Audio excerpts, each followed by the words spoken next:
अस्सलाम वालेकुम।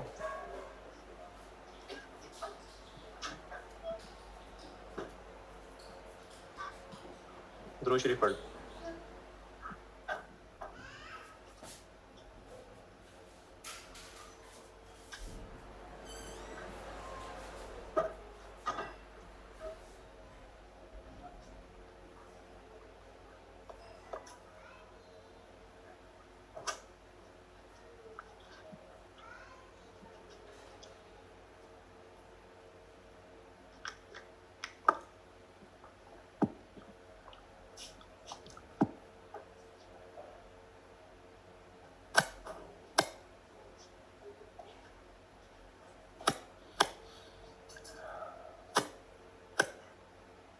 Government grant की अकाउंटिंग अब सिखाता हूँ, जो कल नहीं सिखाई थी वो भी सिखाने लगा।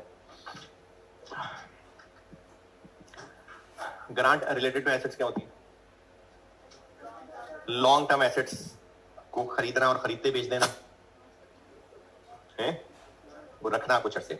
और उसके बाद ग्रांट रिलेटेड टू इनकम, जो ग्रांट रिलेटेड टू एसेट नहीं होती है। गवर्नमेंट ग्रांट की अकाउंटिंग बताने लगा।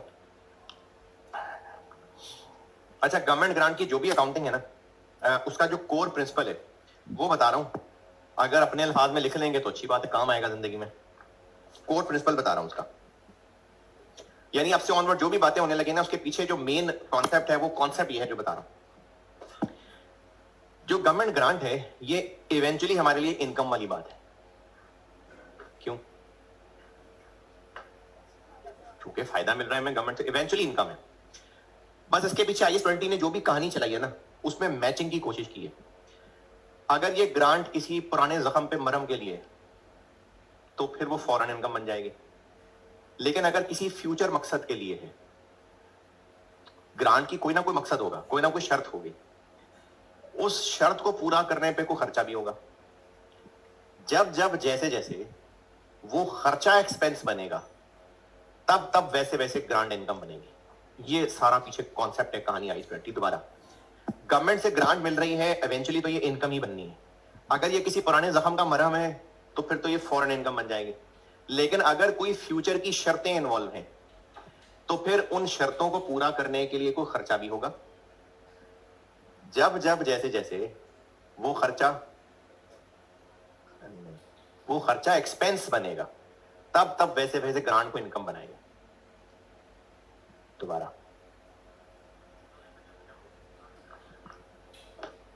दोबारा सुन लें। गवर्नमेंट ग्रांट इवेंचुअली तो इनकम बननी है। अगर ये किसी पास्ट के जख्म का मरहम है तो फिर वो फौरन इनकम बन जाएगी।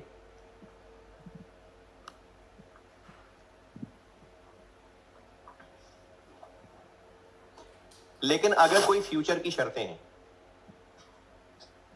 तो उन शर्तों को पूरा करने को खर्चा भी होगा।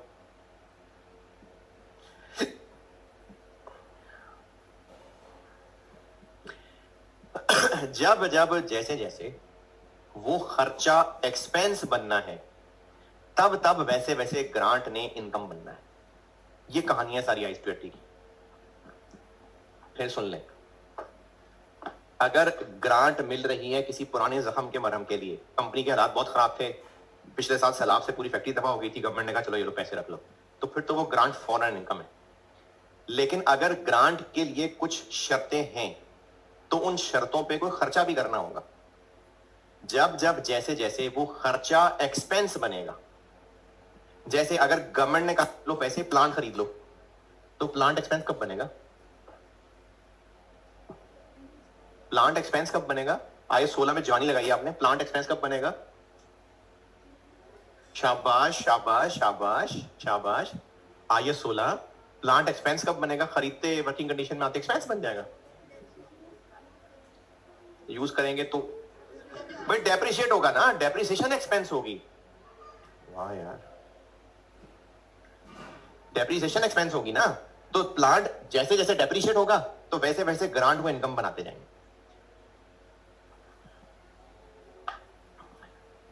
जिनको अभी भी समझ नहीं आ रही बात क्या हो रही है, एक कोशिश और करता हूं। IAS 20 में जो भी कहानी आगे चलने लगी है, उनके पीछे कोर प्रिंसिपल ये है मैचिंग। अगर गवर्नमेंट ग्रांट किसी पुराने जख्म का मरहम है तो वो फॉरेन इनकम है।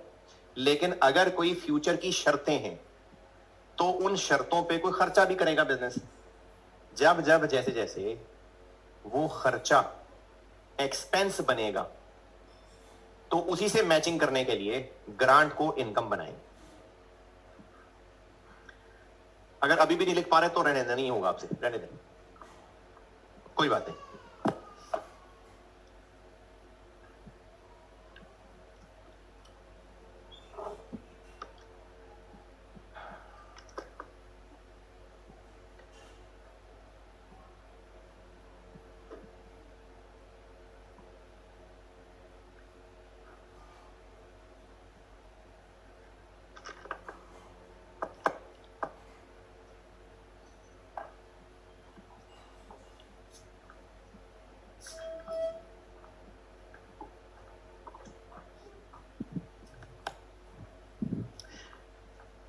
चले नहीं लिखा कोई बात नहीं, छोड़े। गवर्नमेंट ग्रांट की अकाउंटिंग क्या होगी? डिपेंड करता है कि गवर्नमेंट ग्रांट कौन सी है। तो पहले करते हैं ग्रांट रिलेटेड टू एसेट्स। पहले बात करते हैं ग्रांट रिलेटेड टू एसेट्स की।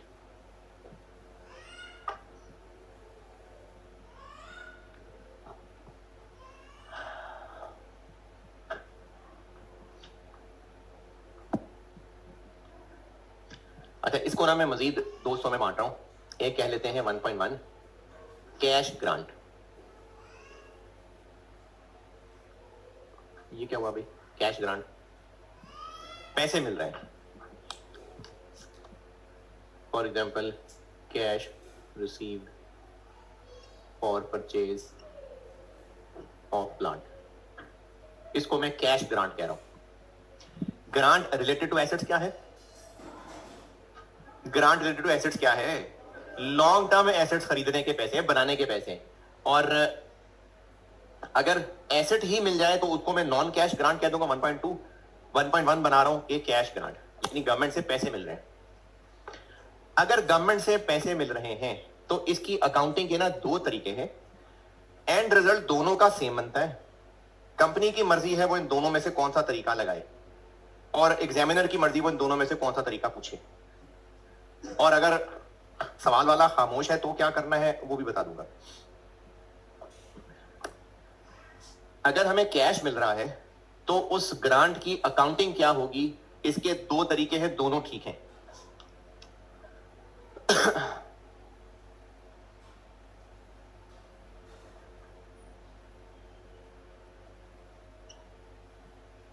IAS 20 की तरफ से दो मेथड्स अलाउड हैं।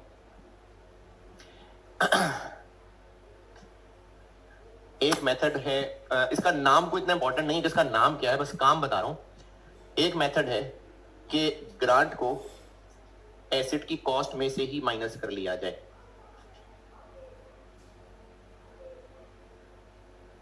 और एक मेथड है कि ग्रांट को एक डेफर्ड इनकम के तौर पे रखा जाए। ये दोनों तफसील से पढ़ाता हूं।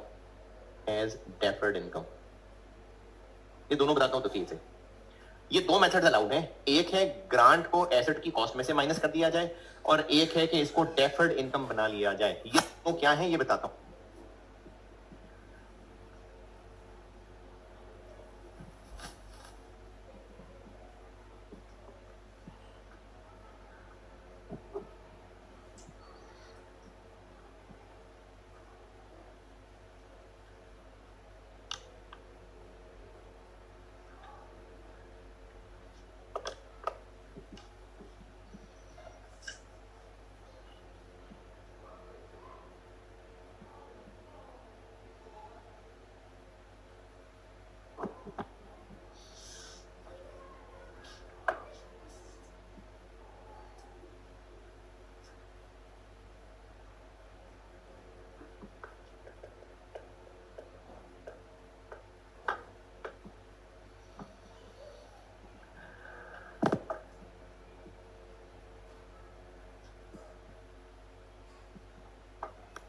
पहला मेथड,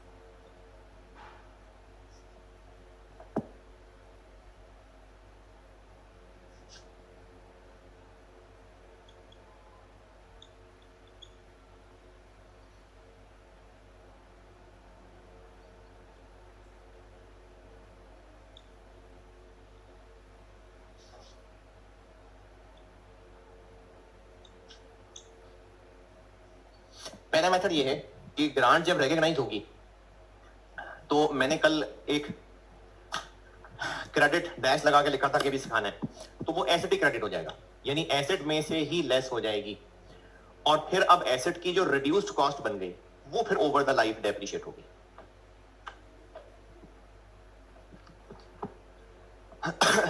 मैक्सिमम यही एंट्रीज नहीं है, सिर्फ मिसाल के तौर पे 4-5 एंट्रीज बता रहा हूं, ये सिर्फ एग्जांपल है, ये नहीं कि मैक्सिमम यही एंट्रीज हैं, वो डिपेंड करता है सवाल के ऊपर। जब एसेट खरीदा जाएगा तो एसेट डेबिट, कैश क्रेडिट, जो भी एसेट है, और जब ग्रांट रिकॉग्नाइज यानी अप्रूव हो जाएगी, हो सकता है अभी मिलने में देर हो, तो फिर ग्रांट रिसीवेबल डेबिट हो जाएगी, और अगर फौरन मिल गई है तो कैश डेबिट हो जाएगा। मैं फिर भी इसको तोड़ देता हूं।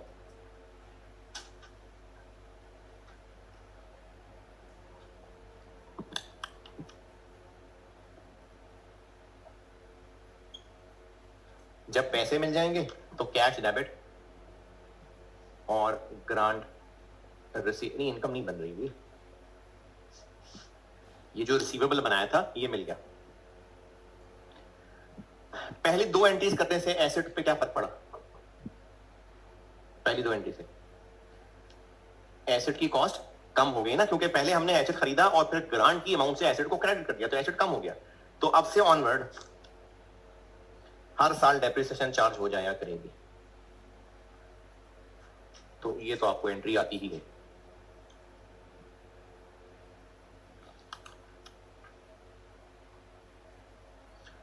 अच्छा, चूंकि दोनों मेथड्स की मैंने ना साथ साथ प्रैक्टिस करानी है ताकि कंपैरिजन हो सके, इसलिए मेथड 2 की भी अंग्रेजी लिख के फिर प्रैक्टिस कराता हूं। पहले इतना लिख लें, फिर मेथड 2 की अंग्रेजी लिखवा के फिर दोनों की इकट्ठे प्रैक्टिस कराता हूं। दोनों की कंबाइन प्रैक्टिस कराऊंगा ताकि कंपैरिजन में ना फिर अच्छी तरह याद हो जाए।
ये मिटा दो।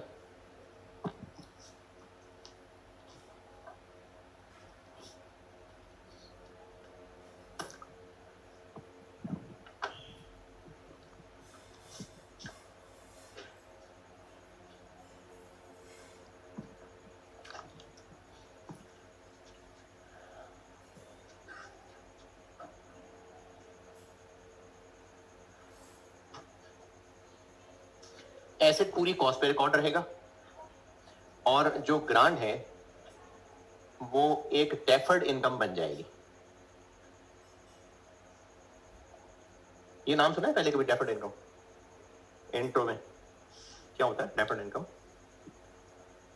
है डिलेड? किसने किस बात की? नहीं नहीं नहीं, डेफर्ड इनकम एडवांस इनकम को कहते हैं, जिसमें पैसे मिल गए होते हैं, इनकम अभी नहीं बना रहे होते। डेफर्ड इनकम कर देना एडवांस इनकम। तो ग्रांट को हम एक इनकम समझेंगे, लेकिन डेफर्ड, और ये अकाउंटिंग के एतबार से लायबिलिटी होती है, एडवांस इनकम। तो एसेट पूरी कॉस्ट पे रिकॉर्ड होगा और ग्रांट को, यानी जो गवर्नमेंट से पैसे मिले, हम समझेंगे हमारी एक लायबिलिटी है, डेफर्ड इनकम। और फिर सब्सिक्वेंटली ये होगा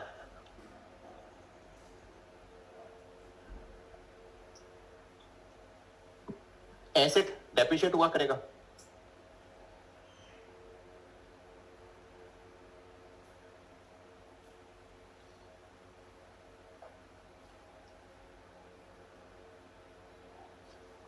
उधर क्या था, डेप्रिसिएशन रिड्यूस्ड अमाउंट पे चार्ज हो रही थी, यहां पर फुल अमाउंट पे डेप्रिसिएशन चार्ज होगी। और इससे मैच कराने के लिए ग्रांट को इनकम बनाएंगे।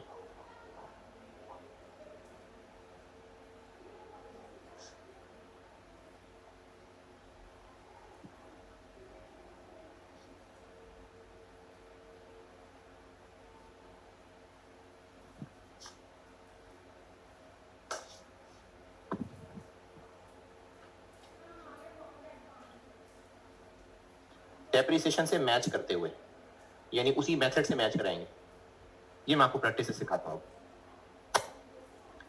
सब्सिक्वेंटली एसेट डेप्रिशिएट होता जाएगा और वो जो डेफर्ड इनकम बनाई थी उसको हम लायबिलिटी से निकाल के इनकम बनाते हैं।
और इसकी एंट्रीज ये होंगी,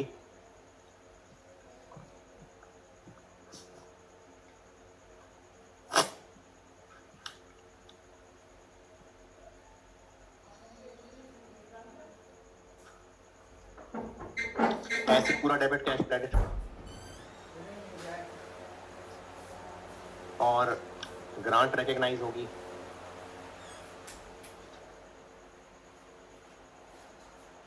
अच्छा, अगर वजीर साहब कैश फौरन पकड़ा गए तो ये दोनों क्या एंट्री बन जाएगी, कैश डेबिट और एसेट क्रेडिट। ये तो मैं सिर्फ ये कह रहा हूं, जैसे भी प्रैक्टिस में कराऊंगा कि ग्रांट अप्रूव हो गई थी, मिली महीने बाद, तो जब अप्रूव हो गई थी तो ये एंट्री, और जब महीने बाद मिली तो ये एंट्री। इसी तरह यही यहां भी करने लगा हूं। ये ग्रांट अप्रूव हो गई तो ग्रांट रिसीवेबल डेबिट, और गवर्नमेंट ग्रांट के नाम से एक अकाउंट आ जाएगा। ये मैं आपको बस अभी ब्रैकेट में लिख के दे रहा हूं, बार बार नहीं दिखूंगा। ये लायबिलिटी, गवर्नमेंट ग्रांट के नाम से एक लायबिलिटी डेफर्ड इनकम बन जाएगी। अकाउंट का नाम गवर्नमेंट ग्रांट बहुत है, लेकिन ये लायबिलिटी अकाउंट। और जब कैश मिल जाएगा, हाँ जी, कैश डेबिट, ये ग्रांट रिसीवेबल क्रेडिट। अब उसके बाद हर साल दो काम हुआ करेंगे, डेप्रिसिएशन चार्ज हुआ करेगी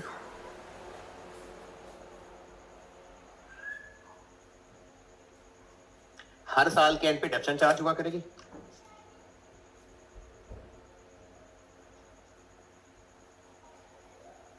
और ये जो लायबिलिटी बनाई है हर साल इस लायबिलिटी को कम करके इनकम बनाया करेंगे।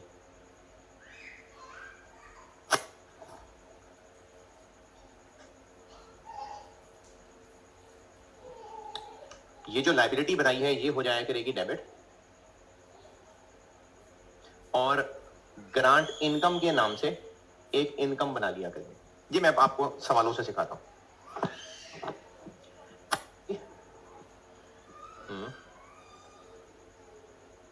प्लांट खरीदने का जो खर्चा था उसके लिए ग्रांट मिली थी, उसके रिपेयर के लिए थोड़ी ग्रांट मिली थी। हाँ, इतना तो प्रिवेस से करना पड़ेगा। हाँ, ये लिखने पर आप इसकी प्रैक्टिस करते हैं।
You noted?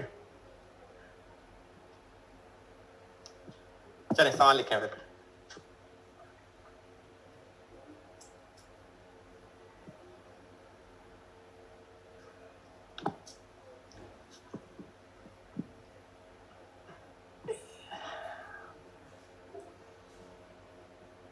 On 1st January 23, on 1st January 23,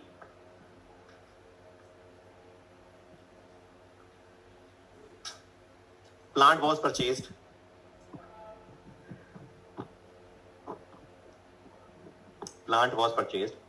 for 240 million, 240 million.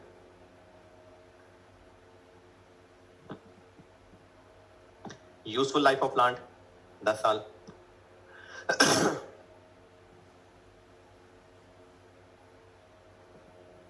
Related grant of 180 million, 180 million was approved on 1st January 23, was approved on 1st January 23 and received on 1st March 23। Plan की line बता दी, straight line method है, मुझसे required है 2023 और 24 की general entries और income statement और SFP के एक्सट्रैक्ट्स। 2023 224 की जनरल एंट्रीज और इनकम स्टेटमेंट और एसएफपी के एक्सट्रैक्ट्स, दोनों मेथड से।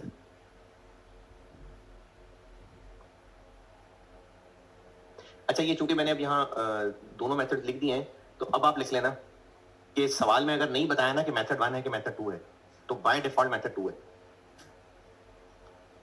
मेथड 1 लगाना है कि 2 लगाना है, अगर सवाल में नहीं बताया तो बाय डिफॉल्ट मेथड 2 लगाना है।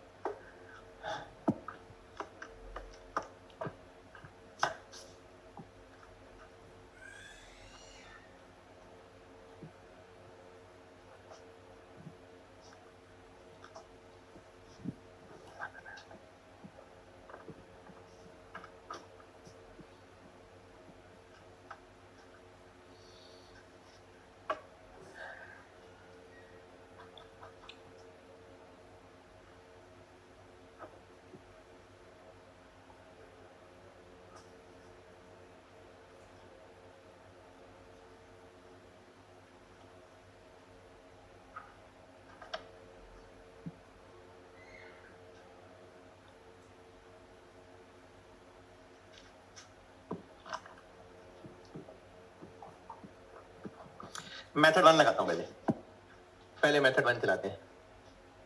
1 जनवरी 23 को प्लांट खरीद लिया कितने का 240। 1 जनवरी 23 को ग्रांट अप्रूव भी हो गई जी, ग्रांट रिसीवेबल और ये प्लांट की क्रेडिट कितने की 180। फिर क्या हुआ, फिर ग्रांट 1 मार्च को हो गई रिसीव, कैश डेबिट और ग्रांट रिसीवेबल क्रेडिट 180। उसके बाद साल के एंड पे डेप्रिसिएशन की एंट्री होगी और प्लांट की कॉस्ट कितनी पड़ रही है अब हमें 60। तो ये 60 है जो 10 साल पे डेप्रिशिएट होगा 6 और 31 दिसंबर 24 डेप्रिसिएशन डेबिट एक्यूमुलेटेड डेप्शन क्रेडिट 6। ये हो गया मेथड 1। और इनकम स्टेटमेंट के एक सेट्स में क्या आएगा,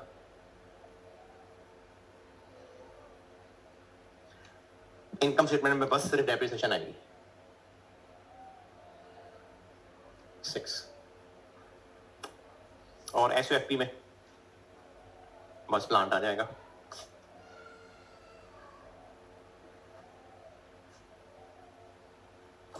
नॉन करंट एसेट्स में प्लांट आ जाएगा कितना 60 में से पहले साल हो गया 6 डेप्रिशिएट, फिर 6 और डेप्रिशिएट हो गया। ये हो गया मेथड 1।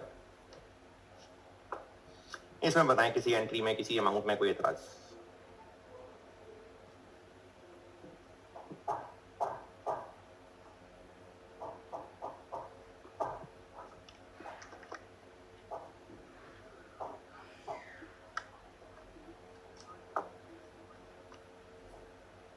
ये मैं अगले सवाल में डालूंगा।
अगर मेथड 1 है तो हाँ मार्केट वैल्यू,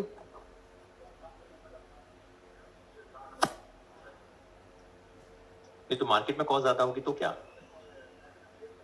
हाँ नहीं तो मार्केट वैल्यू का क्या काम है बीच में। हम्म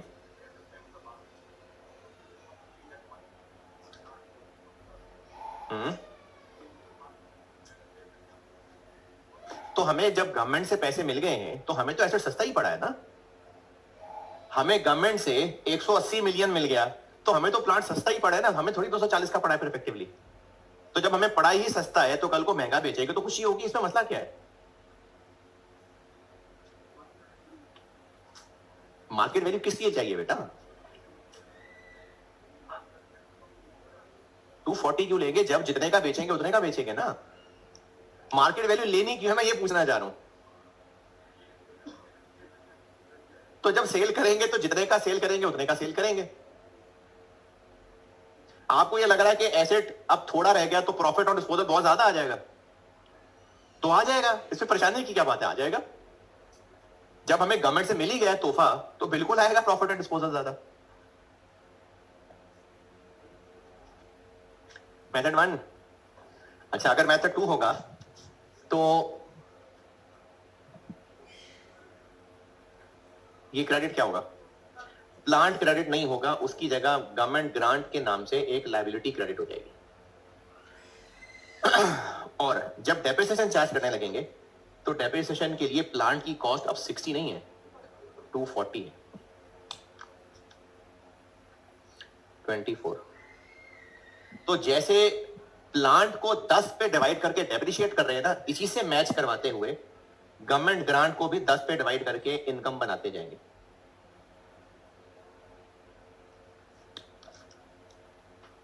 $180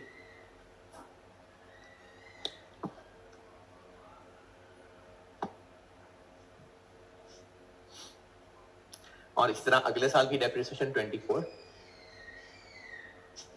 और डेप्रिसिएशन चार्ज करेंगे तो साथ साथ गवर्नमेंट ग्रांट को लायबिलिटी से निकाल के इनकम बनाते जाएंगे। यही जो भी मैं आपको शुरू में कोर प्रिंसिपल बताना चाह रहा था। ग्रांट हमें क्यों मिली थी? प्लांट के लिए। प्लांट एक्सपेंस कब कब बनेगा? ये डेप्रिसिएशन के नाम से। तो तब 180 को फिर इनकम भी बनाएंगे। मकसद है मैचिंग। और इनकम स्टेटमेंट में क्या आएगा? डेप्रिसिएशन आ जाएगी 24 और ग्रांट इनकम आ जाएगी 18। प्लांट 240 मिलियन का प्लांट पहले साल 24 डेप्रिशिएट होके 216 रह जाएगा, फिर दोबारा 24 डेप्रिशिएट होके 192 रह जाएगा। और एसएफपी में क्या आएगा? गवर्नमेंट ग्रांट आएगी लायबिलिटी में, और ये जो लायबिलिटी में आएगी ना, ये दो टुकड़ों में आएगी। करंट और नॉन करंट तोड़ना पड़ेगा। अब उसको कैसे तोड़ना है अभी तो मैं आपको बता देता हूं जुबानी, उसके बाद से ना मैं सवालों में एक वर्किंग चलाया करूंगा, उस वर्किंग से बताऊंगा। अभी जुबानी बता देता हूं, उसके बाद वर्किंग चलाऊंगा। कितनी ग्रांट मिली थी? 180। 2023 में उस 180 में से 18 बना ली इनकम, कितनी रह गई? 168, 162।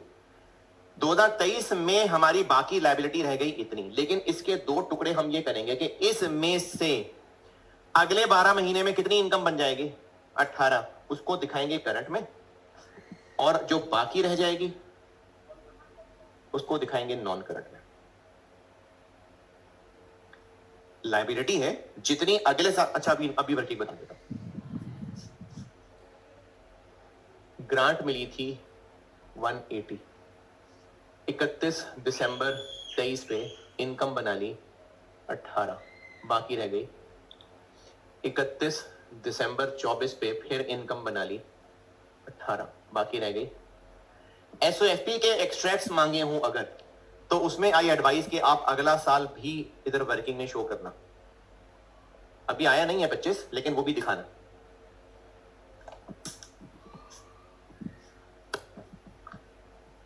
जी 126। 2023 के एंड पे खड़े हैं हम। ग्रांट कितनी रह गई है बाकी? 23 के एंड पे खड़े हैं 162। इसमें से जो अगले साल इनकम बन जाएगी वो करंट में दिखाएंगे, और जो बाकी रह जाएगी वो नॉन करंट में दिखाएंगे। जब 24 एंड हो गया तो हम कहां खड़े? यहां। इसमें से जो अगले साल इनकम बन जाएगी वो करंट में, और जो बाकी रह जाएगी वो नॉन करंट में। तो 126 और 80। ये करंट नॉन करंट तोड़ना चाहिए। आई कैप का एग्जामिनर कभी इसको लिफ्ट कराता है, कभी नहीं कराता, लेकिन करना चाहिए।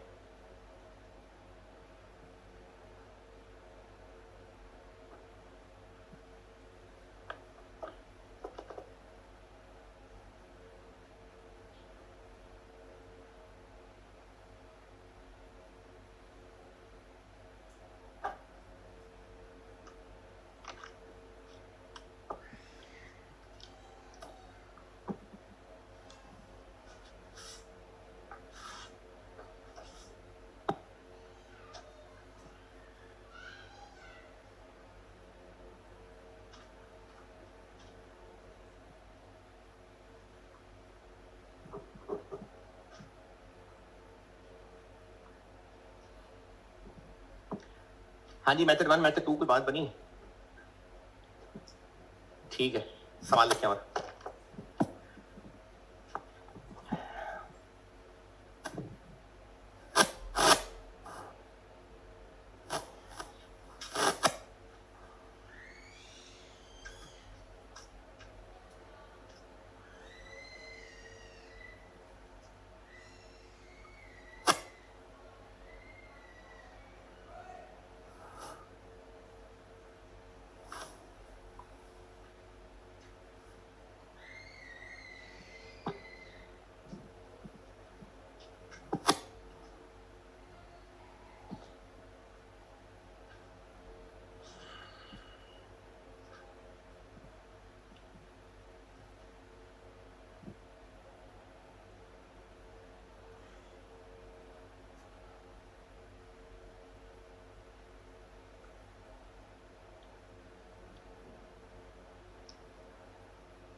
इतनी देर लगा दी यार।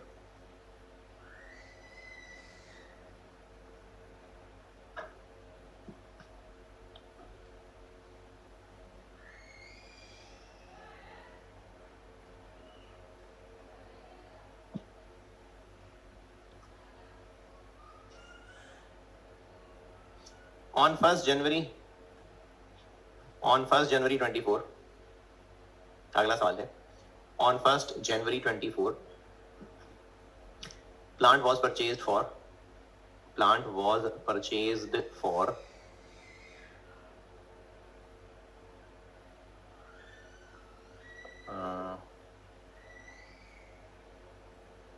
200 million. 200 million. Related grant was approved. Related grant was approved on 1st March 24 and received on 1st April 24. Related amount नहीं बताई मैंने. Related grant of 160 million. Related grant of 160 million was approved on 1st March 24 and received on 1st April 24. Plant की useful life 10 साल है, 10 years. Straight line method है.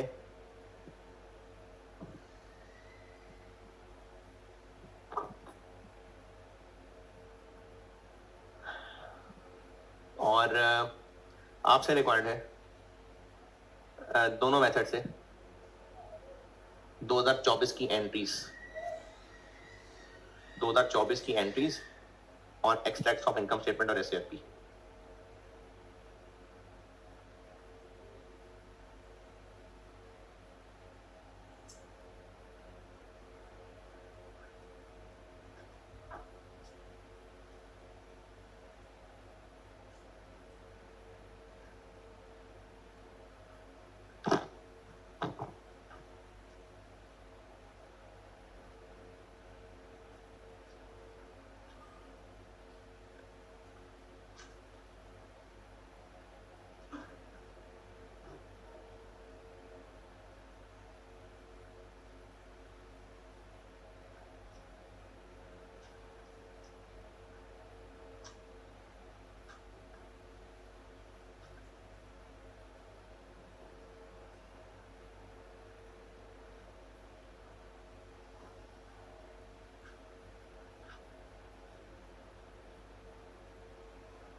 यही तो आपको सोचने को कहा।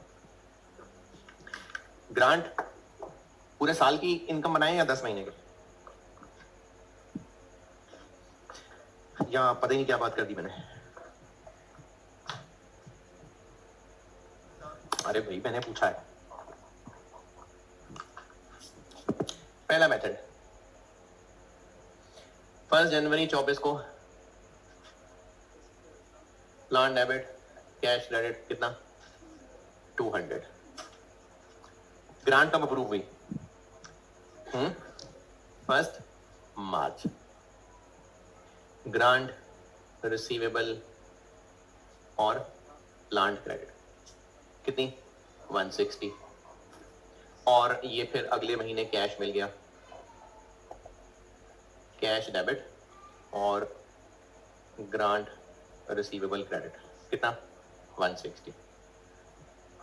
31 दिसंबर 24 पे डेप्रिसिएशन किस अमाउंट पे चार्ज होगी 40 पे।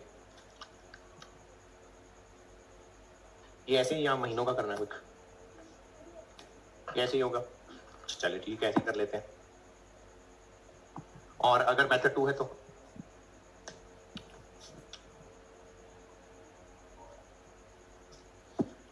1 जनवरी 24 प्लान डेबिट कैश क्रेडिट 200।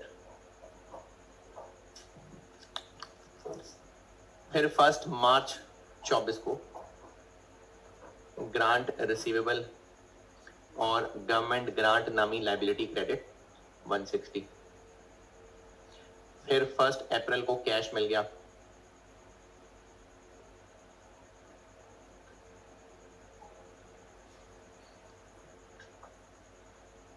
अब साल के एंड पे आगे प्लांट तो हो जाएगा डेप्रिशिएट, और प्लांट पूरे साल डेप्रिशिएट होगा।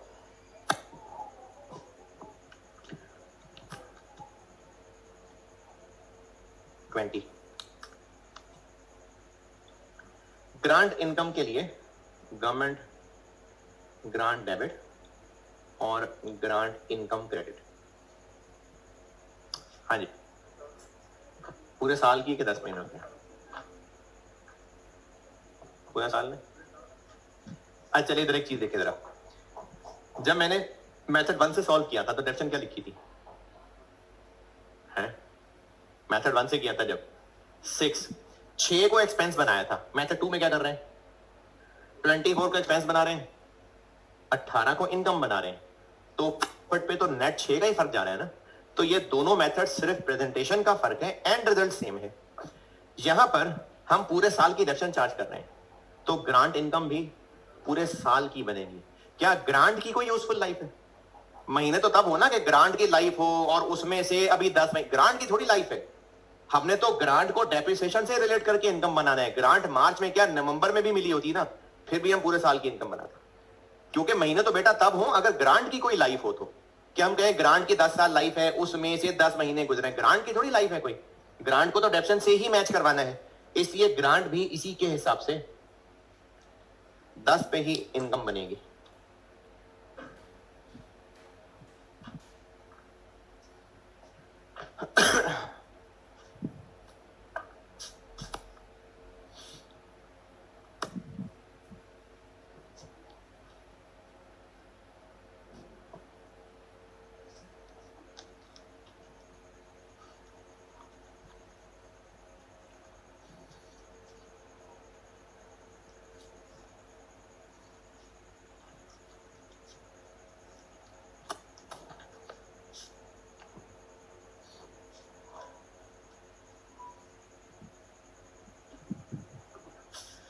एसओएफपी के एक्सट्रैक्ट्स भी चूंकि मांगे हैं, तो उसके लिए आपको कहा था ये वर्किंग बना दिया कीजिएगा, तो उससे करंट नॉन करंट आसान होगा। गवर्नमेंट ग्रांट मिली 160, 31 दिसंबर 24 को इनकम बनाई 16, बाकी फिर 31 दिसंबर 25 को बना लेंगे 16, 128।